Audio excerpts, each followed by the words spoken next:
I understand you actually saw Terrence Bradley earlier today. He's out and about practicing law and doing his job. And do we expect him to show up in Judge McAfee's court today at 2? Well, great to be with you again. Of course, Megan, here's the thing about today. It's all about what is and what is not attorney-client privilege. And so, look, if you are my client and you tell me where you buried the body, I can't talk about it ever. But if I see you burying the body, that's a different story, right?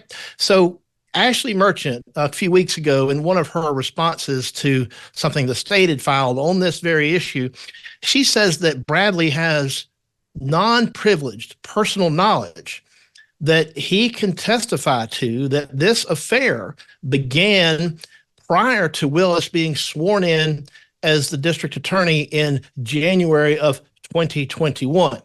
But so he denied that. He denied that on February 15th. Well, yeah, he did. 16th. And so now we're in the situation where if he denies this again today, if she has any prior statements that he may have made, and this is where we were talking about the text messages and things like that. If he has ever said anything contrary to that, if Ms. Merchant has this documented, she can confront him with the prior inconsistent statement. And that inconsistent statement, if it exists, can be used as substantive evidence in the case. So that is what the judge is going to have to consider here is there any corroboration that Mr. Bradley can bring to the issue that would corroborate Robin Yurdy, that would corroborate the cell phone data?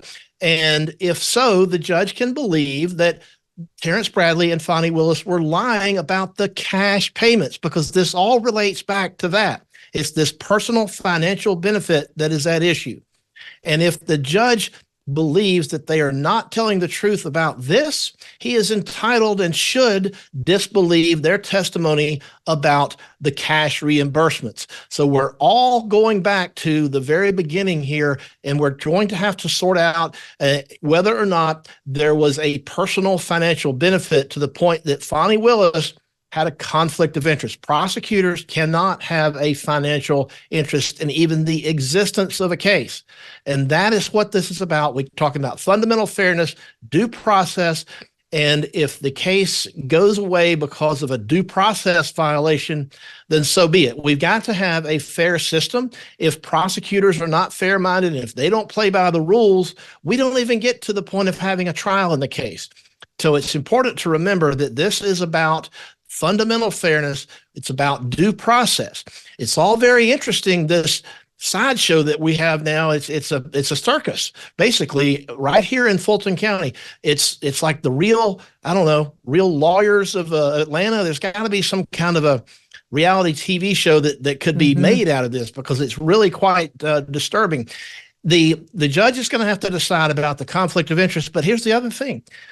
If she's lied to the court, if anybody has lied to the court, the judge, in my opinion, has really a duty to do something about it. And what could that look like? Well, he could hold them in contempt and throw them in jail if he believes they've lied. He could refer them to the state bar. He could refer them to maybe the attorney general's office to see if they've committed the crime of perjury.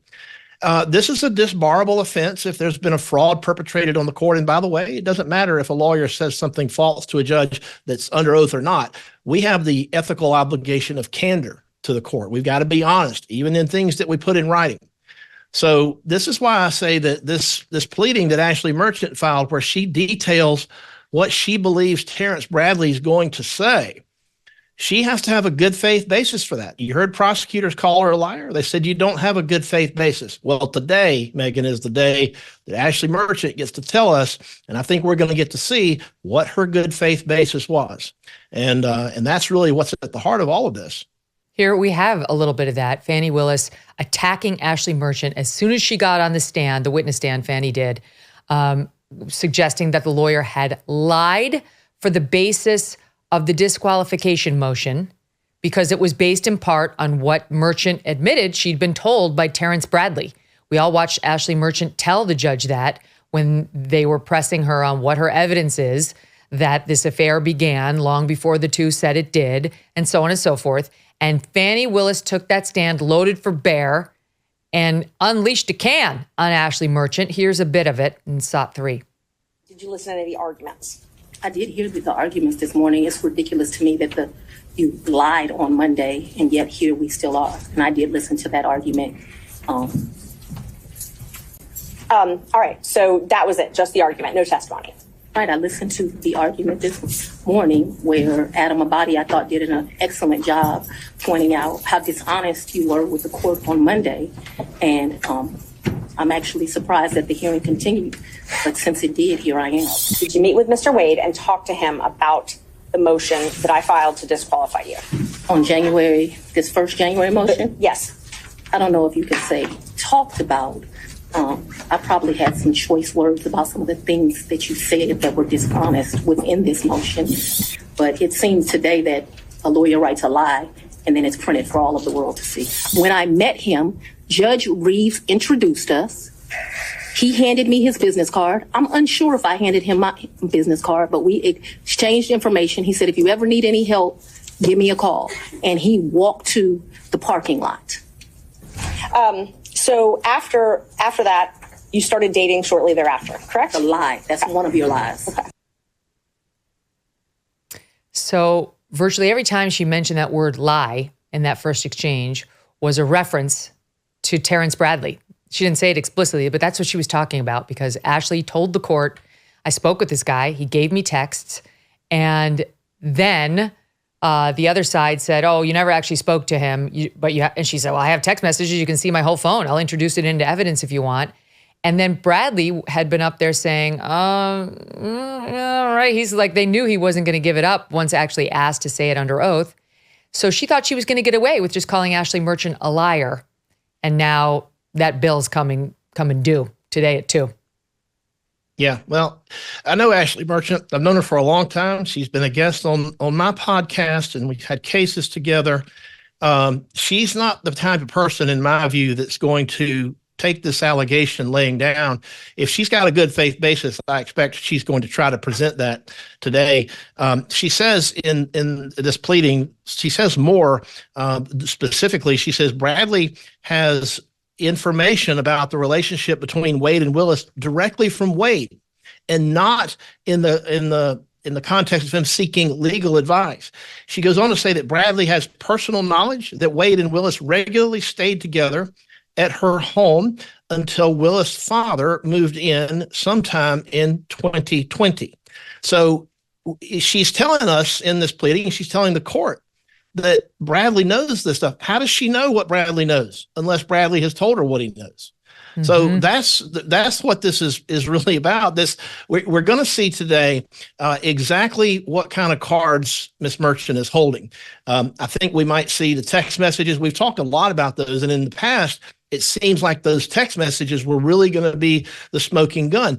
But if there's direct testimony today from Mr. Bradley, as Ashley Merchant has said would happen in this pleading, then we won't need the text messages. On the other hand, if there's a discrepancy between what he has said to her in the past or what she believes he said or what she can prove he said, if there's a discrepancy, then she's going to come out with the prior statements. And so then the judge, gets to weigh, what has he said in the past versus what he's saying now under oath. And the judge is going to have to decide which of that to believe. But one thing that I know for sure is that Ashley Merchant's not going to take these claims laying down. She's not going to sit by and have anybody call her a liar. She's not going to sit by and have anybody say that she doesn't have a good faith basis for making this claim. And so Phil, I'm going to be sitting expect, here. Like I watched Nathan Wade, not Nathan Wade, I watched him too, but I watched Terrence Bradley the first time, and he tried to wiggle, like nobody's business, out of saying anything. Every answer was slow. Yeah. Then another word would come. No, I'm imitating him. Long pauses where you're like, oh my God, is he done? Like he's not saying anything. And then it would be these long pauses in between his words where he would wind up saying absolutely nothing other than it's privilege, it's privilege, it's privilege. So it seems to me pretty clear that this judge has now said those assertions of privilege are not valid. That's what they were arguing over, whether he could assert the privilege in response to these questions about when the affair began, what he saw with his own eyes and so on. And this judge has now overruled the objections in chambers and in this order, which we haven't yet seen ourselves because it was emailed to the council last night, but it wasn't posted on the docket. In any event, I read you the words according to the Times of what he ordered. So do you believe, at least in the judge's mind, that it's time for Terrence Bradley to answer the question, when did the affair begin? What was the nature of the relationship prior to 2022? Yeah, so I'm glad that the judge has ruled that there was no attorney-client privilege that would apply. So that would tend to, I think, help Mr. Bradley feel better about freely testifying, because he doesn't want to take the stand and testify if he thinks that he's giving up attorney-client privilege. So hopefully we'll get to the bottom of all of this. Undoubtedly, there's going to be some knowledge that he has that's attorney-client privilege because he was the lawyer on the divorce. I think he filed the complaint for divorce. So clearly there's some degree of attorney-client privilege. But what we don't know is how much latitude the judge is going to give the parties. We don't know if there's some things that are still off limits. We're going to have to wait and see how the judge rules on this. Do you owe back taxes? Pandemic relief is now over. Along with hiring thousands of new agents and field officers, the IRS has kicked off 2024 by sending over 5 million pay-up letters to those who have unfiled tax returns or balances owed. Oh, joy. Don't waive your rights and speak with them on your own. Tax Network USA, a trusted tax relief firm, has saved over $1 billion in back taxes for their clients, and they can help you secure the best deal possible. Whether you owe 10 grand or 10 million, they can help you. Whether it's business or personal taxes, even if you have the means to pay or you are on a fixed income, they can help financially resolve your tax burdens once and for all. Call 1-800-245-6000 for a private, free consultation or visit tnusa.com/Megyn. Hey, thanks so much for watching. If you like what you just saw, hit the subscribe button for more clips and full episodes.